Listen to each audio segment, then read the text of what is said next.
여러분 안녕하십니까? 성소로 간 사람들의 이야기, 하나님의 성소 이야기, 이제 12번째 시간을 맞이하게 됐습니다. 지난 시간까지 우리들은 이 성소 안에 있는 오묘한 이치를 밝히면서 특별히 하나님의 전능자의 그늘 아래 거하는, 정말 지존자의 은밀한 것에 거하는 경험들이 무엇인지, 바로 예수 그리스도를 개인의 구주로 영접한 사람들이 예수 그리스도의 나라로 옮겨지면서 그 하나님 아드님의 나라에서 하나님의 적극적인 간섭과 보호와 인도와 그 이끌림을 받아 살아가는 그런 정말 이 용서를 내 것으로 주장할 수 있는 사람들이 누릴 수 있는 거듭난 사람들의 놀라운 특권들을 지난 시간에 잠깐 여러분들에게 성막의 교훈을 통해서 말씀을 드렸습니다. 오늘은 이제 우리는 늘 성막이 아니라 이번에는 이제 성막 안으로 들어가야 되겠죠. 성막 안으로 들어가면 성막 안에는 몇몇 아주 소중하고 중요한 의미가 있는 기명들이, 그곳에 기구들이 들어 있습니다. 성막의 첫째 칸을 우리는 성소라 그리고, 그 성소라고 하면서 거기는 또 다른 이름으로 회막이라는 이름을 가지고 있습니다. 회막이란 말은 말 그대로 meeting place예요. 만나는 곳. 누구를 만나는 곳인가? 아시는 바대로 성막 안에는 하나님께로 나가는, 보좌로 나가는 길이 열리면서 하나님을 대면에 만나는 복된 의미가 있는 곳이 이렇게 회막이라고 하는 의미를 우리는 보게 되는 것이죠. 그래서 이제 성령으로 거듭난 사람들, 물두멍을 통해서 성령으로 거듭난 사람들은 이제 어디로 들어가느냐? 이 성막 안으로 들어가면서 그 첫째 칸에서 살아가는 그 여러 다양한 삶들을 우리는 경험하게 됩니다. 제사장들이 첫째 칸에서 행했던 여러 다양한 봉사와 섬겼던 그 기명들은 굉장히 중요한, 우리들이 가지고 있는 가장 많은 궁금증, 어떻게 하면 우리가 신앙생활을 정말 성경이 말하는 그런 신앙생활을 온전히 할 수 있는가, 어떻게 하면 우리가 좀 더 하나님께 우리의 믿음이 더 본독해지고 주님의 은혜 아래 머물러가는, 하나님의 은혜를 직접 내 것으로 소유하고 경험하는 그런 경험들이 더 풍성해질까, 이런 다양한 그리스도인들의 질문에 대한 답을 얻을 수 있는 칸이 회막이라고 하는 이 첫째 칸입니다. 이제 그 안에 들어가면은 북쪽에는 12덩어리의 떡으로 되어 있는, 우리는 진설병이라고 하는 항상 이렇게 배설했다고 하는 떡상이 있고, 남쪽으로는 이 황금으로 되어 있는 7가지로 되어 있는 황금 촛대가 있습니다. 그리고 지성소로 들어가는 정중앙에는 이 휘장이 가려져 있으면서 그 휘장 앞에는 향불을 올릴 수 있는 분향단이 되어 있죠. 그러나 우리는 이 각자가 가지고 있는 오묘한 의미들, 신비로운 비밀들을 밝히기 전에 먼저 이 안에 있는 이 기구들을 만들 때 가장 먼저 주님은 다른 어떤 것들보다도 우리를 용서하는 것을 의미했던 지성소의 시은자를 만드셨다는 말씀드렸어요.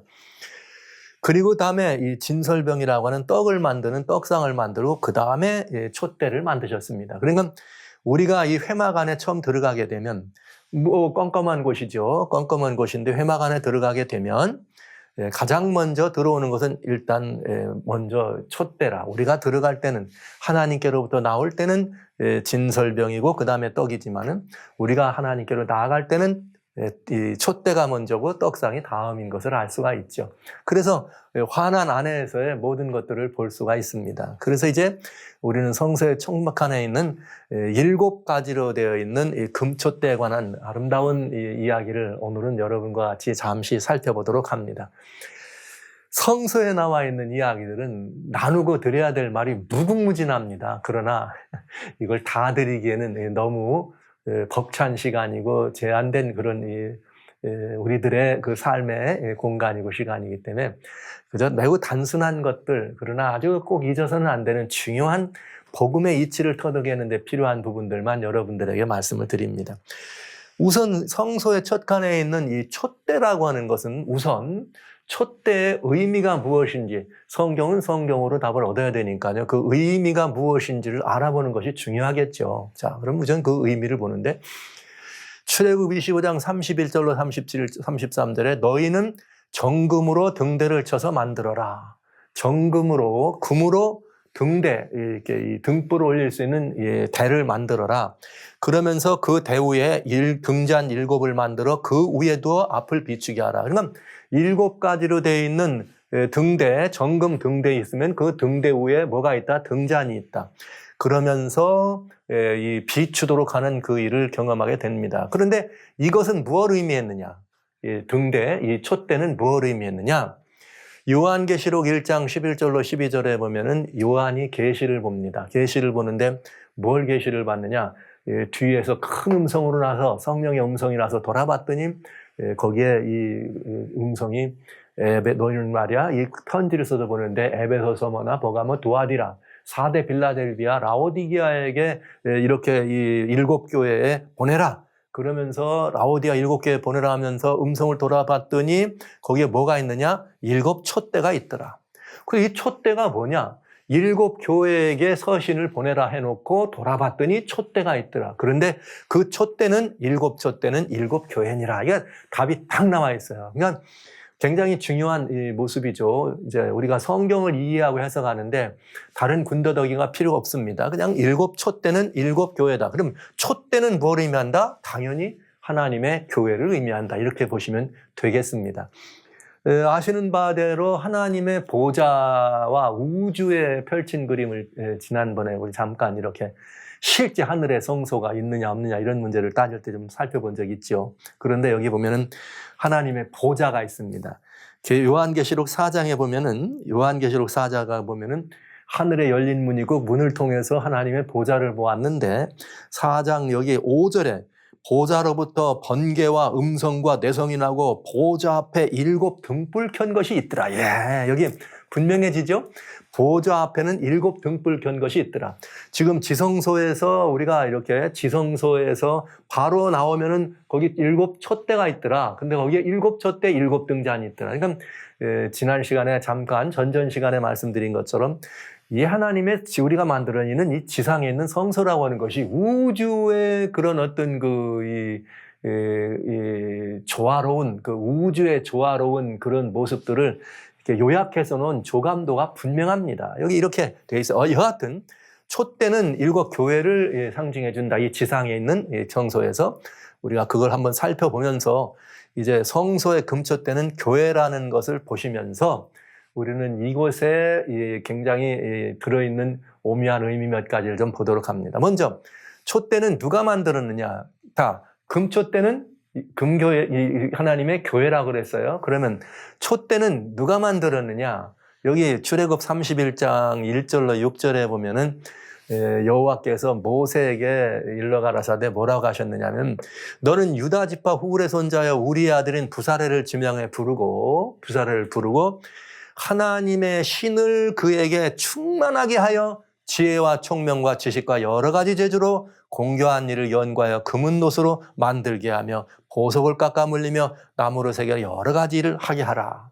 그러니까 부사레를 불렀습니다. 그런 다음에 부사레만이 아니라 또 단지파 아히사막의 아들 오홀리압을 세워서 그와 함께하게 하더라. 그러니까 부사렐과 오홀리압에게 하나님께서 모세를 부르셔서 모세에게 부사렐과 오홀리압을 불러라. 그런 다음에 그 사람들에게 성령으로 충만하게 하라.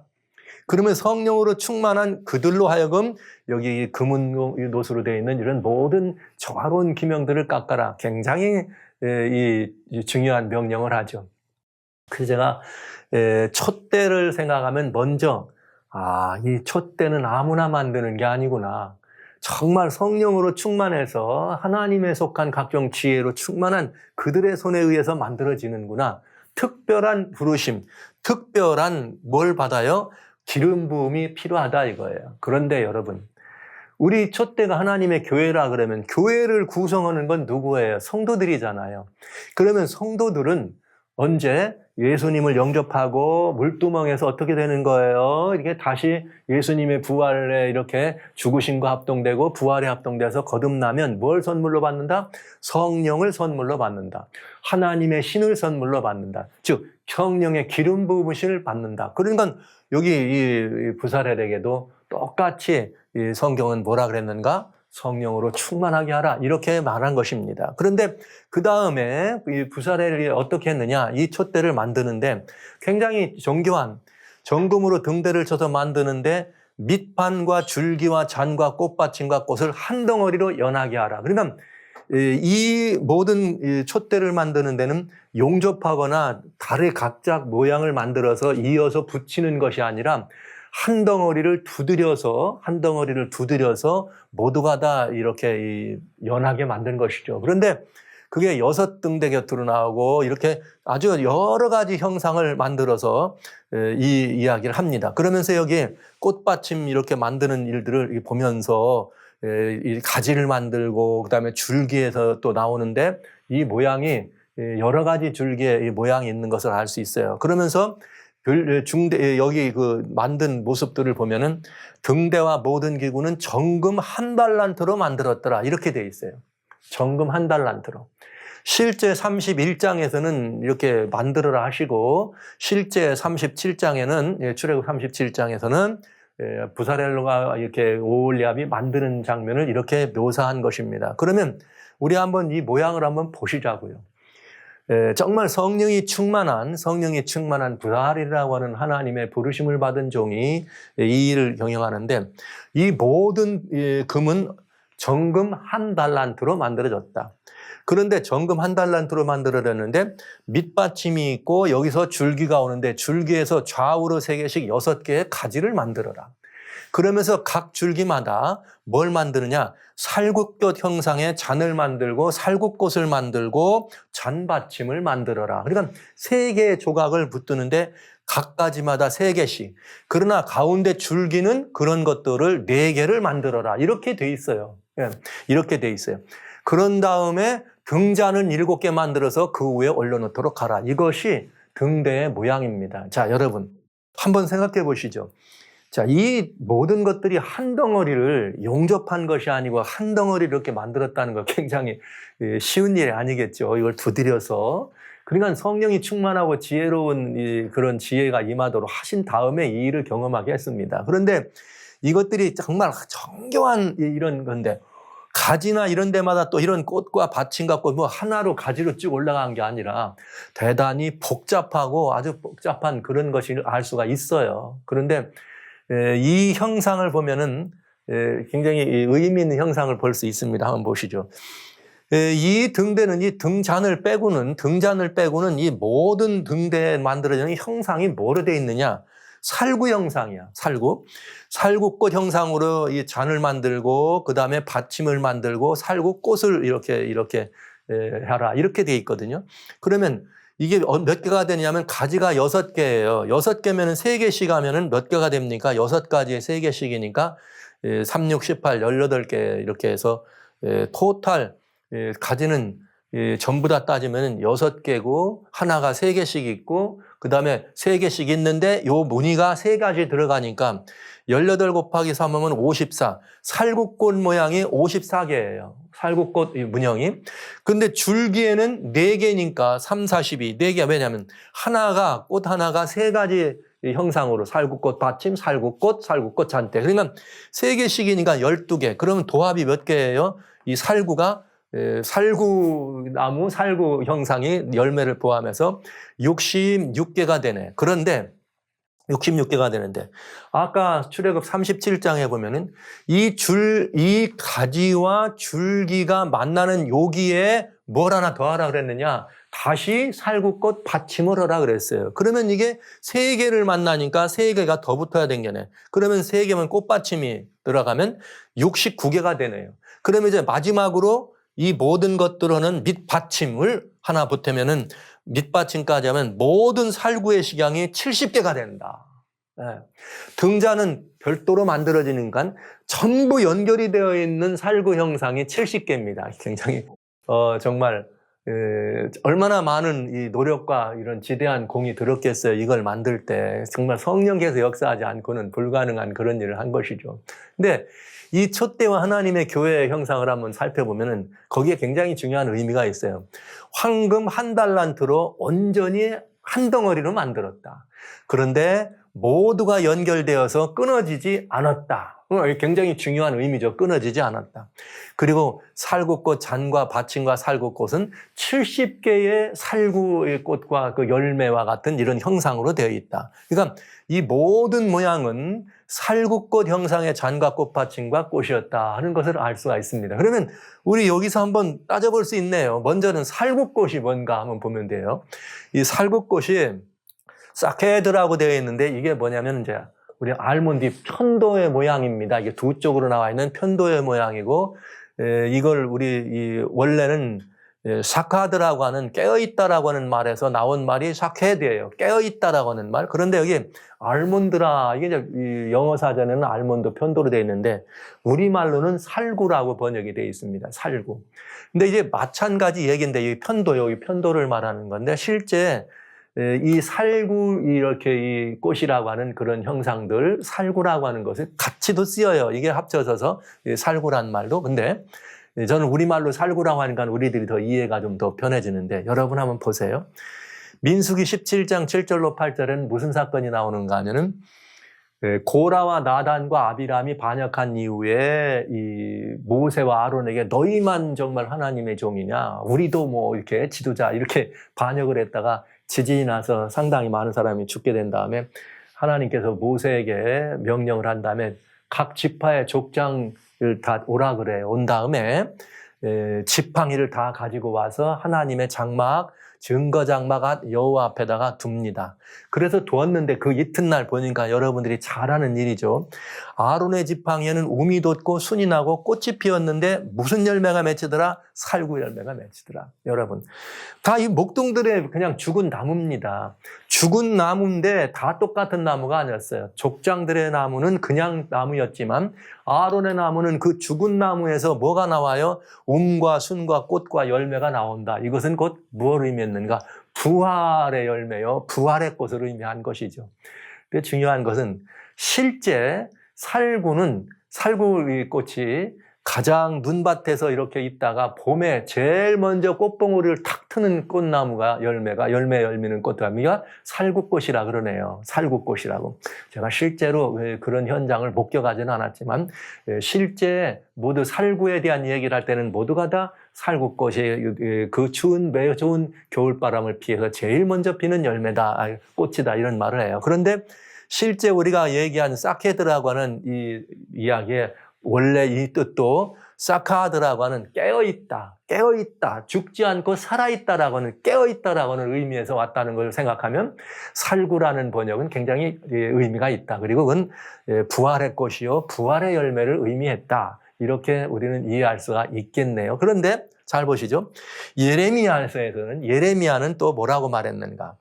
여호와의 말씀에 또 내게 임하니라 이르시되 예레미야가 내게 예레미야야 너 뭘 보니? 그랬더니 예레미야가 대답하기를 예, 저 살구나무 봅니다. 그랬어요. 살구나무 봅니다. 내가 살구나무를 봅니다. 했더니 하나님께서 그래 잘 보았다. 그 살구나무는 무슨 의미가 또 있었느냐? 이는 내가 내 말을 지켜 그대로 이루려 함이라. 와, 모든 것들이 살구나무란 말은, 살구 열매는 뭐라 그랬죠? 죽은 것 같았는데 거기에 이 살구 열매가 맺더라. 그러면 잘 보세요. 아론의 지팡이는 무슨 나무였을까요? 살구나무였겠죠. 그러니까 살구 열매가 맺을 수 있었겠죠. 그러나 나무보다는 어떤 것이었든 하나님의 은혜와 능력과 기적적인 열매가 맺힌 것처럼, 그러니까 다 죽은 것 같지만은 널 뭘 보니? 살구나무를 봤습니다. 그랬더니 하나님께서 내가 언약한 모든 말을 어떻게 하리라? 성취한다. 그래서 살구 열매는 언약의 성취, 언약의 열매를 또 함께 의미하는 것을 우리가 보게 됩니다. 그냥 성경적 의미예요. 예. 죽은 나무에서 열매가 맺혔는데 살구 열매했다. 그러면 살구는 뭘 의미한다? 부활의 열매를 의미한다. 주님께서 또 예레미야에 너 뭐 보니? 살구나무 봅니다.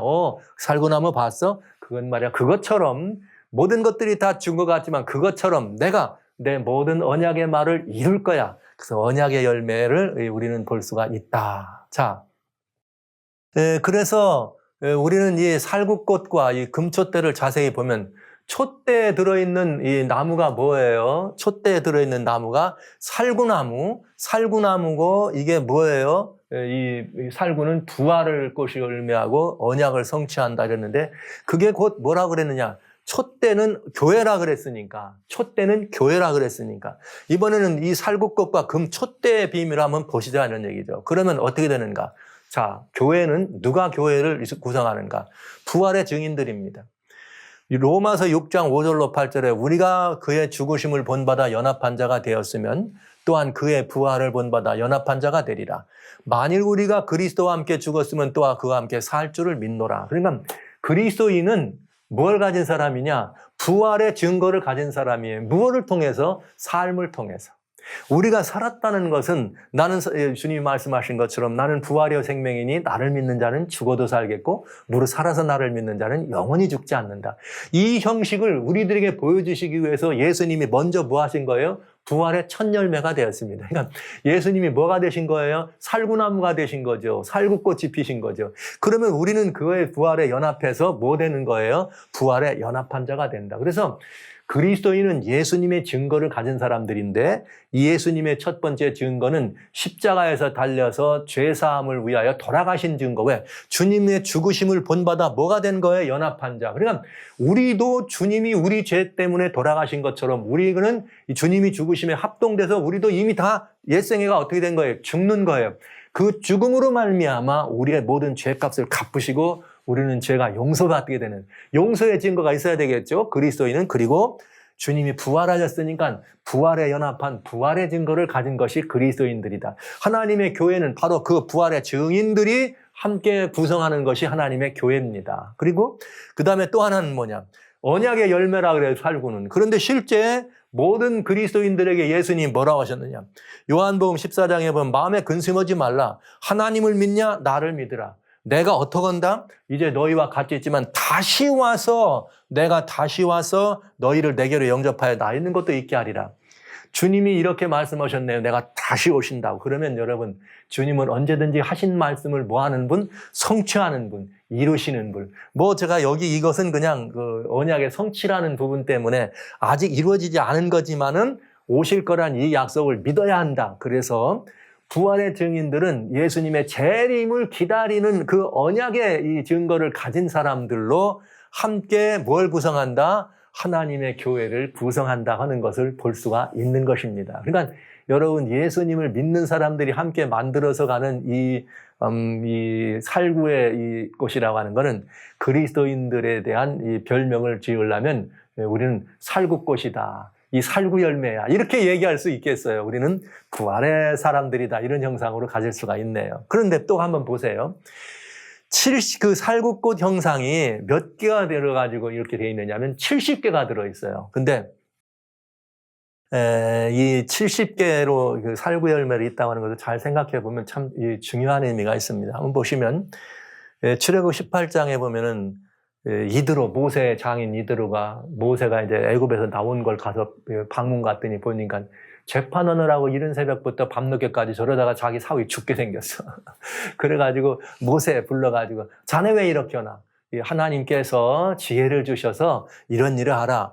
1000부장, 100부장, 50부장, 10부장을 삼아서 나라를 어떻게 하라는 거예요. 그냥 오합지졸로 끌고 갈 게 아니라 조직하고 질서 있고 일사불란한 그 질서 있는 체제를 만들어서 이 나라를 운영하도록 하라는 걸 보여줍니다. 그럴 때에 출애굽 24장 1절에 보면은 뭐라고 나오는가? 모세가 어떤 일을 하냐면 하나님께서 모세에게 이 일 이후에 진실부망한 사람, 불의한 미워하는 사람들을 세워서 지도자를 삼는데 이 일 후에 주님이 모세에게 아론과 나답과 아비후와 이스라엘 장로 70인과 함께 여호와께로 올라와서 경배하라. 그러니까 다 올라올 수 없으니까 백성들을 대표해서 몇 명을 데려와라? 70장로들을 데려와라. 여러분, 살구꽃 형상이 70개라 그랬는데 이스라엘의 장로가 몇 명이에요? 70명이에요.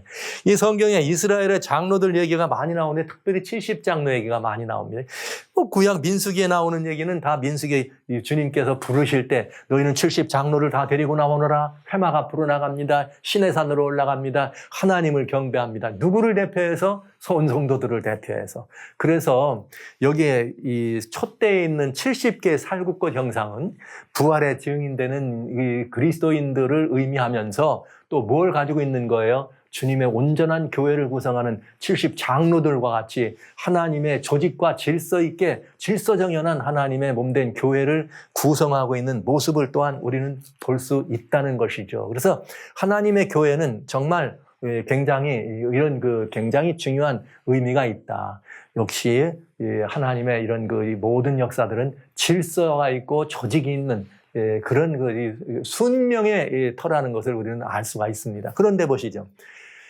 교회는 어떻게 만들어졌냐? 정금 한 달란트로 전부가 다 이어져서 끊어지지 않고 이어졌다 그랬어요. 근데 보세요. 에베소 2장 20절로 22절에 너희는 사도들과 선지자들의 터 위에 세우심을 입은 자라. 예수께서 친히 모퉁이 돌이 되셨느니라. 예수님이 밑반석입니다. 그리고 그 안에서 건물마다 성도끼리 서로 연결하여 주 안에서 더 큰 성전이 되어가고, 와우, 예. 그러면서 너희도 성령 안에서 다시 하나님의 거하실 성소, 처소가 되기 위하여 예수님 안에서 함께 지어져 가나니라. 이렇게 돼 있네요. 그러니까 신약의 교회도 역시 어떻다? 예수 그리스도 반석되시는 예수님 위에서 우리가 다 성도가 이렇게 하나씩 모두가 다 연결되어서 끊어지지 않는 하나의 연결된 유기적 공동체로, 유기적 생명의 공동체로서 연결될 필요가 있음을 설명해주고 있습니다. 그렇게 될 경우에 이 모습은 무엇을 우리에게 알려주는가? 대단히 중요한 모습이에요. 골로새서에 보면은 뭐라고 되어 있느냐? 예수님의 말씀하시기를 그가 만물보다 먼저 계시고 만물이 그에 함께 있는데 그는 왜냐? 교회의 머리다.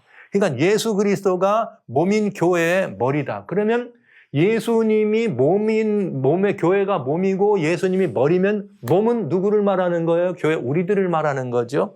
고린도전서 12장 27절에는 너희는 그리스도의 몸이요 지체의 각 부분이라. 그러니까 우리는 예수님을 머리로 해서 우리 모두가 다 하나의 지체로 삼아야 된다. 이게 7 금초대 비밀이에요. 밑반석 하나서 붙어가지고 한 덩어리와 연결돼가지고 좌우로 6가지 가운데 줄기 있지만 모두가 끊어지지 않는 한 마디다, 한 줄기라는 것을 알 수가 있는 것이죠. 그래서 골로새 2장 19절에는 뭐라 그랬느냐? 머리를 붙들지 아니하는지라. 요건 이제 골로새 교회 얘기하는 거고 뭐라고 다음했냐면 온 몸이 머리로 말미암아 마디와 힘줄로 공급함을 얻고. 그러니까 교회는 지체들이죠. 예수님으로 말미암아서 여기 마디와 힘줄로 공급을 얻고 연합하여 하나님이 자라나게 하심으로 자라나느니라. 그러니까 교회는 예수님이 근거요. 예수님과 연결되어야지만 그 교회가 유지되는 힘이 있고 교회가 운영될 수 있는 모든 힘을 공급받을 수 있다는 말을 이렇게 한 것입니다. 그래서 금초 때는 대단히 중요한 우리들에게 그런 교회의 유기적 생명의 공동체, 우리가 다 예수님과 함께하면 예수님과 한 몸, 한 영이라, 한 몸, 한 영이라, 이게 그런 의미가 되겠습니다. 그러니까 교회는 무조건 누가 계셔야 돼? 예수님이 계셔야 된다. 근데 이게 말이 제가 예수님이 예수님 없는 교회가 어디 있습니까? 이런 질문도 하시고 싶죠? 잘 돌아보시기 바랍니다. 이게 이 촛대가 우리들에게 보여주는 대단히 중요한 교회에 우리가 볼 수 있는 교회관입니다. 물론 교회에 대한 여러 가지 다양한 이런 성서적 원리들을 여러분이 보실 수 있지만 오늘 그냥 촛대라고 하는 이것을 근거로 해서 우리는 그 촛대라고 하는 것을 근거로 해서 이 교회를 지금 잠깐 보고 있는 거예요. 여러분, 황금입니다. 정금 한 달란트 된 건 너무너무 아름답죠? 정말 아름답습니다. 그러나 촛대는 아무리 아름답다고 할지라도 촛대는 아무리 아름답다 할지라도 뭐가 없으면 불이 밝혀지지 않으면 그 촛대는 있으나 마나한 것이에요. 그러니까 이건 뭘 의미하느냐? 교회라고 하는 이름을 가지고 아무리 금처럼 은처럼 멋들어지게 큰 뭐가 있고 자랑할 뭐가 있다 할지라도 거기에 뭐가 없으면 빛이 없으면 반하는 세상을 비칠 수 있는 빛이 없으면 그 촛대는 불 꺼진 촛대요, 죽은 촛대요, 의미 없는 촛대가 되는 것이죠. 그러니까 여러분, 우리가 하나님의 촛대라고 하는 이렇게 이 세상을 밝히도록 주님이 만들어 놓으신 예수님의 촛대라고 할 때는 우리의 자랑은 우리 촛대가 금으로 되어 있다, 우리 촛대가 은으로 되어 있다, 우리의 촛대는 뭐로 되어 있다, 이게 우리의 자랑이 아니고 우리의 자랑은 이 촛대를 통해서 뭐가 되는, 반사되는 빛이 우리에겐 자랑거리가 될 수밖에 없겠습니다. 자, 왜냐? 촛대의 생명은 어디에 있느냐? 그 빛에 있기 때문에 그렇습니다. 그러면 촛대가 빛이 나려면 어떻게 해야 되는가? 촛대가 빛이 나려면 어떻게 해야 되는가? 간단하죠. 빛의 근원이 누구냐? 예수 그리스도가 빛의 근원이에요. 여러분 아시는 바대로 요한복음 1장 9절에는 참빛고 세상에 와서 각 사람에게 비치는 빛이 있었다. 이 빛이 누구예요? 예수님이셨죠. 생명의 빛이죠. 그러나 세상에 와서 비쳤지만 세상은 그를 알지 못했습니다. 이 빛은 4절에 말씀하시고 이 빛은 그 안에 생명이 있는데 이 생명은 그 사람들의 빛이라. 그러니까 생명은 곧 어디서 연결되는 거예요? 예수 그리스도의 빛에서 연결되는 것인데 요한복음 8장 12절은 너무나 단순하게 이 말씀을 하십니다. 예수께서 또 일러 가라사대 나는 세상의 빛이니 나를 따르는 자는 어둠에 다니지 아니하고 영생의 빛을 얻으리라. 고로 촛대는 그 빛의 근원이 누구라? 예수님이다. 그러니까 예수님이 근원 되시는 예수님께로부터 우리는 그 빛을 받아서 빛을 발산할 수밖에 없다 이거죠. 그러니까 우리는 너무나 분명한 거예요. 우리는 이 너무나 분명한 예수님이 빛이고 촛대는 교회라 그랬으니까 교회는 그 예수님께로부터 받은 빛을 뭐 하는 것이에요? 반사하는 것이죠. 그럴 때 우리는 그 성도들이 촛대를 구성하는 성도들이 마태복음 5장 14절에 나온 것처럼 너희는 세상의 빛이라 빛된 이 생명의 빛을 나눠줄 수가 있겠습니다. 자, 우리가 세상의 빛이라고 하면 여러분 대단히 중요한 얘기 아니에요? 예수님이 세상의 빛이고 예수님이 뭐라 그랬어요? 나는 세상의 빛이다. 그런데 이 예수님이 세상의 빛을 우리한테 주시고 우리는 이 빛을 받아서 우리가 세상에 뭐가 돼야 돼? 빛이 돼야 돼. 그런데 이 빛이 무슨 빛이에요? 생명의 빛이에요. 그러면 우리가 세상에게 뭐가 돼야 돼? 생명의 빛을 전하는 사람들이 돼야 되지 않겠습니까? 그래서 제가 아까 교회 하면 다 예수님이 중심이라 뭐 이렇게 생각하시지만 잘 돌보시라고 하는 게 바로 그런 부분입니다. 과연 우리는 이 세상에 빛이 되어서 사람들에게 생명의 빛이 되고 있는가? 우리 동네가 그렇게 예수님의 빛으로 환히 빛나고 있는가? 따져볼 필요가 있지 않겠어요? 네. 여기 성경은 뭐 다른 오늘 뭐 제가 빛에 관한 이야기를 더 말씀드릴 수 없습니다. 촛대 의미만 말씀드리니까. 근데 여기 이 빛을 성경에 예수님이 직접 우리들에게 직접 교회를 통해서 나눠야 될 우리들의 빛을 예수님이 직접 뭐라고 말씀하셨는가? 이렇게 말씀하시네. 이같이 너희 빛을 사람 앞에 비치게 하여 저희로 너희 착한 행실을 보고 하늘에 계신 너희 아버지께 영광을 돌리게 하라. 우리가 세상에 비출 수 있는 빛이 뭔가? 세상에게 생명을 나눠줄 수 있는 빛이 뭔가? 예수님은 우리들의 착한 행실이라고 했습니다. 저는 뭐 다른 번역들이 많이 있지만 우리말 번역 착한 행실이 굉장히 제가 한국 사람이니까 이 마음에 참 간절하게 와닿습니다. 이 말은 다른 말로 하면 교회는 뭐 해야 된다? 착해야 된다. 그러면 교회는 우리가 살구꽃들이 모인 곳이니까 여러분 살구꽃, 여러분 살구열매, 여러분 살구나무는 뭐 해야 돼요? 착해야 돼요. 여러분 그리스도인의 또 다른 두 번째는 그리스도인의 아까 말씀드린 다른 이름은 살구라 그랬어요. 그리스도인은 살구다. 그런데 그리스도인은 살구라면 그 살구는 어떤 살구냐? 그 살구는 어떤 살구냐? 깨어있는 살구인데 착한 살구라. 이게 두 번째. 그리스도인은 착한 살구가 돼야 돼요. 여러분 성경은 우리들에게 너무나 분명하게 말씀하십니다. 사람들은 세상의 빛이 뭘까요? 그래요. 나는 어디 가서 뭘 합니다. 뭐 봉사합니다. 전도합니다. 선교합니다. 헌금합니다. 희생합니다. 뭘 합니다. 이런 게 다 빛이죠. 빛이죠. 그리고 그런 것들에 매달리죠. 나는 뭐 합니다. 나는 뭐 합니다. 또 그러면서 뭐라고 그래요? 세상 사람들이 그리스도인들을 바라보면 착한 행실을 보고 하나님께 영광을 돌릴까요? 뭐라고 반응할 것 같아요? 신앙이 좋은 사람들이 살아가는 걸 보면 오라 어렵도다 할 것이고요. 왜? 막 굉장히 신앙적으로 살아가는 걸 보고 또 이게 그 사람들이 살아가는 삶의 모습을 보면서 착한 행실을 보고 영광 돌리는 그런 모습들을 볼까요? 뭘 본다고 생각하십니까? 여러분, 저는 다른 말씀 드리고 싶지 않습니다. 우리 비고도 제자 사역에서는 이런 말 하고 싶어요. 주님의 제자는 착한 사람 돼야 된다. 여러분 착하게 사셔야 됩니다. 저는 이 와산젤레스에서 나성이죠. LA에서 한번 밥을 먹으러 이렇게 이 식당을 찾는데 보니까 식당 이름에 이 착하게 살자라고는 그런 이렇게 이 간판에다 써놔가지고 그거 보고 아이고 이 진짜 착한 식당인가 보다. 그리고 그 식당을 간 적이 있습니다. 착한 사람은 다 좋아하죠. 그것처럼 그리스도인은 착해야 합니다. 그리스도인은 착해야 합니다. 어른들을 보고는 착하다고 않죠? 이 아이들을 보고 착하다고 하죠. 그건 뭐냐? 착하다는 말은 뭐와 연결이 되는가? 은혜롭다. 이렇게 연결되겠어요. 우리 하나님은 하나님 자신을 우리들에게 보여주실 때 은혜로운 분으로 보여지지 않습니까? 어른들에게는 은혜로움이 있다. 그러나 이것이 어린 우리들에게 볼 때는, 아래 사람들이 볼 때는 그것이 착한 행실이 된다. 여러분, 저는 다른 말씀 강조드리고 싶지 않습니다. 비고드 사역에서 성소 안의 첫째 칸에 회막이고, 회막의 첫째 칸에는 촛대를 바라보면서 우리는 이 촛대가 사는 길은, 이 촛대에 살아가는 촛대를 구성하고 있는 살구 형상의 이 꽃들은 누구인가? 착한 사람들입니다. 여러분, 어디 가서 예수를 믿는다, 예수님이 안다, 교회를 다닌다, 뭐 같다 이런 말을 많이 들으시지만 무엇보다도 여러분을 보고 착한 사람이다 이런 칭찬을 받는다면 그건 성경이 말한 빛된 삶을 살고 있는 것이 분명합니다.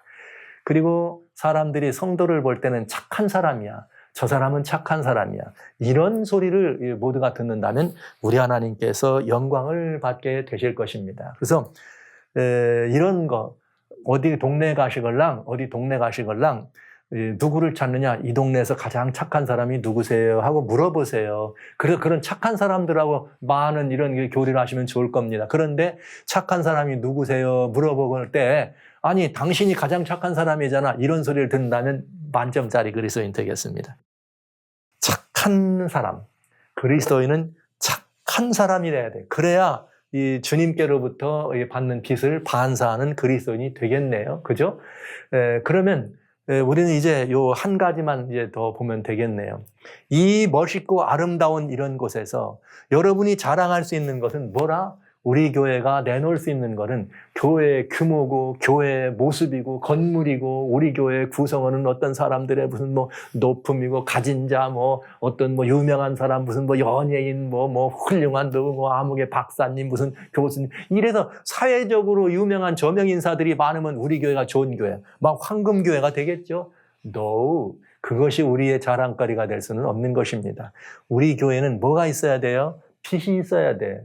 그런데 이 교회가 빛이 있고, 그 말은 아까 제가 착한 사람이라는 말씀 드렸는데, 교회가 빛을 내려면 예수 그리스도와 어떻게 돼야 돼요? 끈끈하게 매달리지 않으면 그 교회는 빛을 낼 수가 없어요. 그러면 이 교회는 우리는 말한 것처럼 그렇게밖에는 이 촛대가 우리에게 주는 교훈이 없잖아요. 이 빛의 근원은 예수님이다. 그런데 또 빛의 근원만 예수가 아니라 여기 이 밑받침, 받침은 누구다? 예수님이다. 그런 예수님께 연결되는 것만이 우리들에게 성도들을 어떻게 하는 거예요? 빛나게 할 수 있는 유일한 대상이다. 그래서 세상에 어떤 사람들이 우리 교회를 자랑할 때 여러분 뭘 자랑하실래요? 우리 교회를 자랑할 때는 앞으로 우리 교회 와보세요. 이런 빛이 있어요.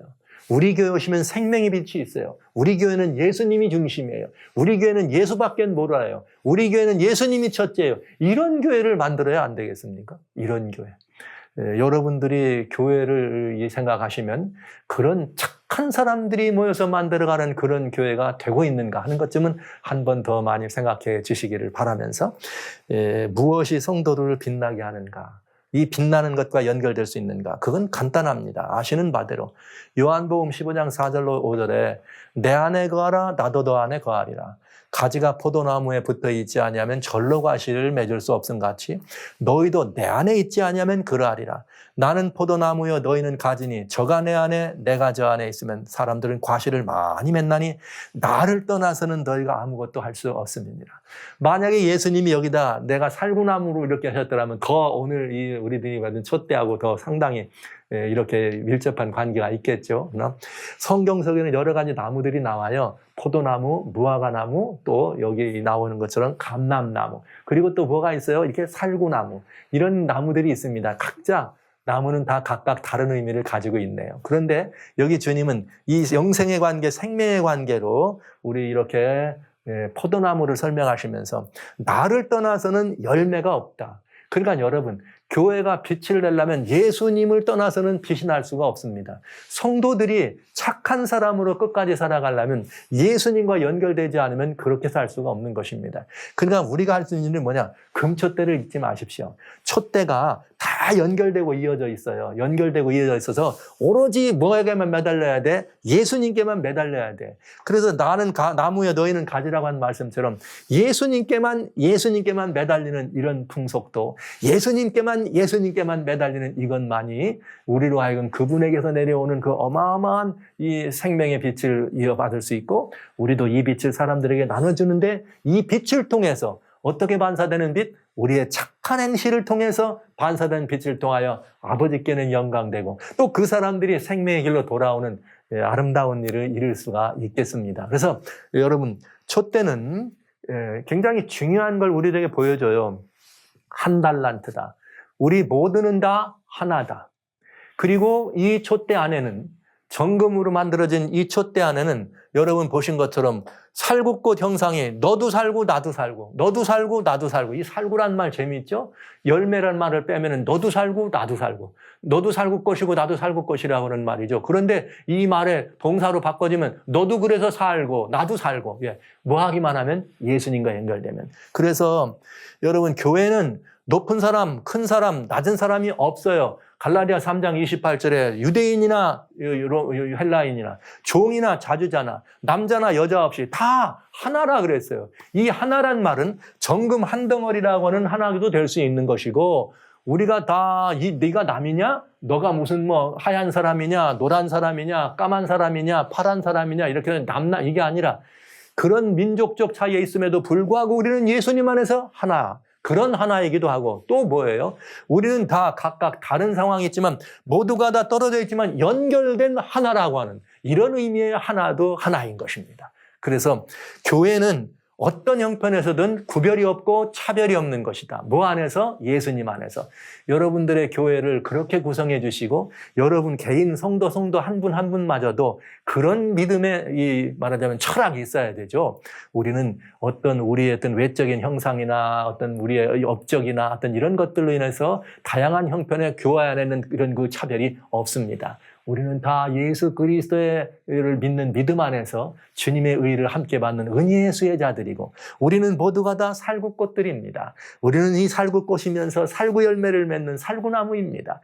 영생의 사람이죠. 부활의 사람. 나도 살고 너도 살고. 그렇죠? 그런데 이 나무들은 나는 너하고 친하니까 네 손만 잡고, 너는 나하고 안 친하니까 너는 놔줘. 그러면 다 끊어지는 거죠. 하나가 되지 않는 거예요. 그러니까 성도 여러분, 밖에서만 착한 행실이 아니라 교회에서도 좀 착했으면 좋겠습니다. 거기에 뭐가 없는, 성도와 성도들 간에 구별이 없는, 성도와 성도들 간에 뭐가 없는, 차별이 없는, 그래서 우리 모든 성도들은 꼭 기억해 주실 것이 있어요. 여러분, 세 번째입니다. 우리는 살구다. 즉 부활한 사람들이고 우리를 통해 하나님의 언약이 성취되는 살구다. 이것만 갖는 것이 아니라 우리는 또 뭐가 돼야 되느냐? 여러분, 우리 이 하나님의 몸된 이 교회에서 우리들은 어떤 의미로 서로를 바라봐야 되는가? 너도 살고 나도 살고란 의미는, 너 때문에 이 두 살구가 말할 때 이 살구 때문에 여기 살구가 있고, 이 살구가 없으면 끊어진 살구예요. 이건 하나님의 몸된 교회를, 하나님의 아드님의 나라를 구성할 수 없는 것이죠. 그래서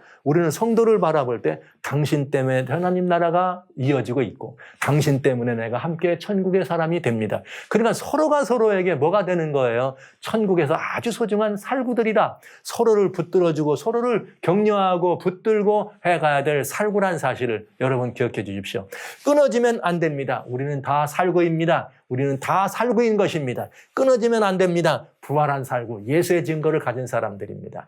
그리고 이런 모습서 있을 때에 살구나무는 반드시 꽃이 핍니다. 열매가 있을 것입니다. 예레미야에게 말한 것처럼 내가 말한 것들을 반드시 이루리라. 할렐루야. 이것이 금촛대를 보면서 오늘 우리들이 한 번쯤 돌아볼 수 있는 매우 중요한 가르침이다 생각하시면서, 살아가신 살구 여러분, 착한 살구 되도록 하십시다.